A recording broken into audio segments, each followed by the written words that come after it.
Hey guys, Thomas Busby here again with another wide-angle lens review video. Today we're having a look at the Fuji 18-55. Now I'm aware that from the title of this video, calling it the worst wide-angle lens available, that a few of you are going to be triggered by that description. But just because I feel this is the worst wide-angle lens available from Fujifilm does not mean I think it is a bad lens. However, well, spoiler alert for the end of this video, when it comes to that final scoring algorithm when using a number-based review system, there has to be a last place, and unfortunately the 18-55 is.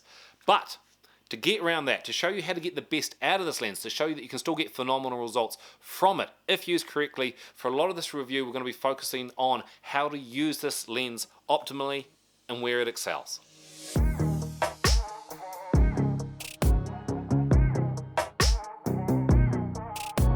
No factor has more weight and effect on how well a lens performs than sharpness, and unfortunately this does not do too well for the 18-55. In fact, when it comes to center sharpness, this might be the only lens I've tested where at least some point along the zoom and aperture range it doesn't hit tack sharp.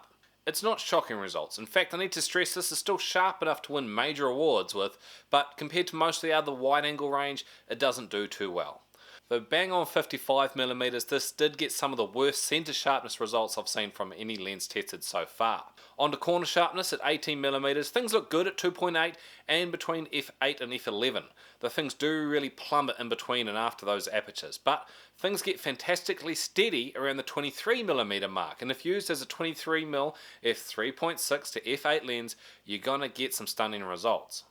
But on to the value of this lens. It is cheap, fantastically cheap, and that's ignoring the second-hand market. See, for a long time the 18-55 was the kit lens to get, so there are a lot of these around second-hand cheap, and they are awesome for the price. Like, I mean, it's a fantastically cheap value lens to get, but if you're looking for really cheap lenses, I'd put a lot of consideration towards the 15-45. It's a lot newer, it's still stabilized, it is far more plastic than metal, but it is a very, very sharp lens which is still very, very cheap. On to size and weight, it actually does have a surprisingly little bit of weight to it. And unlike the aforementioned 15-45 from Fujifilm, this is an XF lens, not an XC lens. So that means it has far more metal in it, like it's a metal ring mount, it's got far more metal internals compared to the XC lenses, which are mostly plastic. That metal does add weight, but also means it's going to take that beating a bit longer and be a little bit more durable than some of those other cheaper options. So as far as a durability for price goes, the 18-55 once again is another awesome option.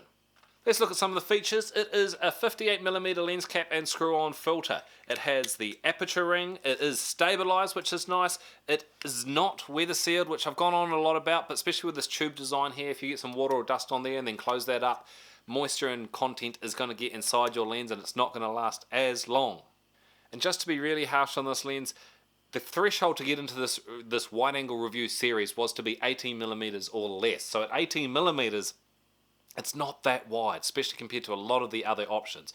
It's wide enough to be considered in this series, but once again, it's not gaining any extra points for being wider than some of the other options. Okay, so on to Astro Performance, we finally have an area where the 18-55 starts to punch above its weight. Coming in at 6th place with a score of 287, the 18-55 actually doesn't do too badly as an Astro lens. And aside from the Samyang 12mm f2, which does not have some of the non-Astro features like autofocus and stabilizer that the 18-55 does have, the Fuji 18-55 comes, turn your phone on to silent, the Fuji 18-55 comes out as the highest scoring cheap Astro lens you can get from Fujifilm. Its corner aberrations do tidy up a little bit from 0.5% to 0.4% if you stop down to f3.2, but in my opinion that little bit change in darkness for that little bit of an improvement in aberration probably isn't worth it, and I'd still just keep shooting an f2.8. And unfortunately it never hits perfection of that 0.3% as far as aberrations goes, but that doesn't mean, like I said, you still can't get fantastic results out of it.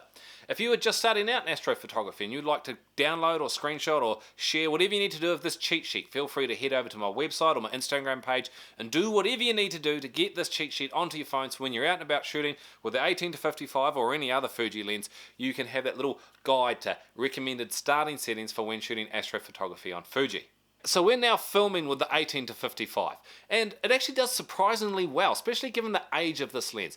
It does make a small amount of noise if you hold it up to your ear while autofocusing, but no more noise, say, than my Godox SL60W light that's lighting me up right now. This is making far more noise than you can possibly hear from that lens. Its autofocus is a little bit slow. Like if I hold a lens up in front of the shot, it gets there, and it is a smooth transition back and forth, but some of the newer lenses are definitely a bit quicker as they change that focus. However, when it comes to lens breathing, if I once again change that focus, you'll see these edges don't shift at all as I change that focus, or as it automatically changes that focus. I guess the biggest thing to be aware of for video is that variable aperture. As you go from 18mm to 55mm, that minimum aperture changes from f2.8 to f4. I know this sounds obvious, but it means if you zoom in your shot's going to get a bit darker as that aperture is forced to change upon you. But I guess you can get around this if you just stick to using it as a f4 as a minimum. You don't get to use that full 2.8 if you need to zoom. But once again, given the age of this lens for video, I think it does awesomely well, like really, really well. So factoring in sharpness, aperture, price, weight, wideness, versatility, features and flaws, the Fuji 18-55 f2.8 to f4 unfortunately comes in at last place with a score of 51.01, which drops down even further to 49.91 if you just treat this lens as an 18mm option. But you can get better results out of this lens if you just use it at the right apertures, and even more so if it just sits between that 23 to 35mm zoom range. And just like I said at the start of the video, just because this is maybe the worst wide-angle lens you can get from Fuji, doesn't mean it is a bad lens. To completely ignore how good this lens is for astrophotography would be silly to do. And given the age of this lens and how well it performs for video, is shockingly surprising. Especially if you just use it at the right settings, is between that 23 to 35, you pick the right apertures, and you do a bit of panoramic stitching, you can still get phenomenal wide-angle results out of this. But unfortunately, this review series is focused on the wider side of things, and the 18-55 just isn't that sharp compared to a lot of the other Fujifilm range. It doesn't have a huge zoom range in itself, it isn't weather sealed, and at 18mm it just isn't that wide.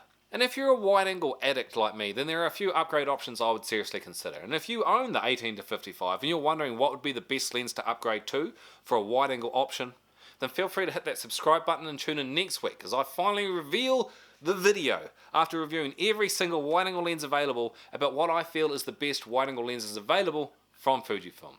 As always guys, if you have any questions about this video or any other video or this lens, feel free to leave them down in the comments below and I'll do my best to answer them for you. But otherwise, until next time, I'll catch you next time.